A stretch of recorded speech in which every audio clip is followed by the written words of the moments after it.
Chapter 6, Creating the Perfect Home Office. Your ally in the battle to maintain productivity and health while working from home, is your home office. While you might be limited for space, if there is any way possible, then you should design a home office that will be separate from the rest of your home.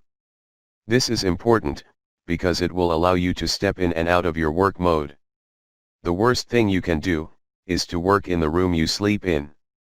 This will make it much harder to separate your working life from your downtime, which will have deleterious impacts on your sleep. There are other things you can do to make an ideal home office for productivity too. Inspiration. One powerful tip is to surround your office with things that inspire you and that put you in the mood to be productive. These might be examples of the best work in your niche or industry, or pictures of your heroes and people who inspire you. This is something that Cal Newport talks about in his book Deep Work, which I've referenced before. Here, he talks about the idea of the eudaimonia machine, a space built by architects with the singular purpose of generating the most productivity possible. Part of this design involves museums filled with inspirational works. This is something that I feel very strongly about and believe can make a huge difference to overall productivity. This is linked to the psychological concept of priming. Priming essentially means putting someone in the frame of mind most conducive to whatever task comes next, and it has been linked with memory.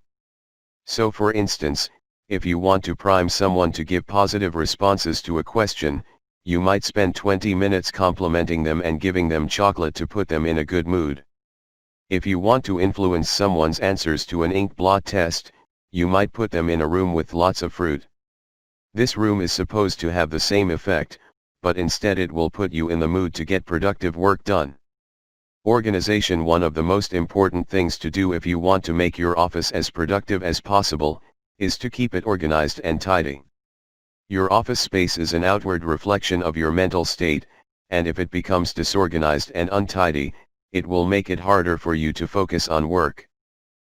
Adopting a minimal decor is one excellent way to this.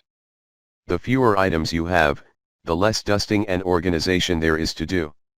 At the same time, this will automatically increase the average quality and value of the items you do keep on display. Another tip is to create systems for keeping things organized. A paper tray system can be very effective, for instance when it comes to keeping papers organized, and going paperless is also a very good idea. Faces and plants. There are several studies that suggest that humans are supposed to live in small groups or tribes, and that this is the way our brains have evolved. We therefore struggle when we don't get that stimulation, and our neurochemistry is less conducive to happiness and productivity. But you can hack this process as simply as putting a picture with your loved ones on your desk. That's all it takes to put you in a more productive and positive mindset when starting your day. Likewise, adding a plant to your desk can be a very effective way to boost your mood. This works because it brings a bit of the outdoors in, which once again has an impact on our mental state due to our psychological evolution. We still associate plants and greenery with areas of natural abundance. Thus, they stimulate the production of serotonin and other feel-good hormones, which have actually been shown to combat stress and even make us more productive.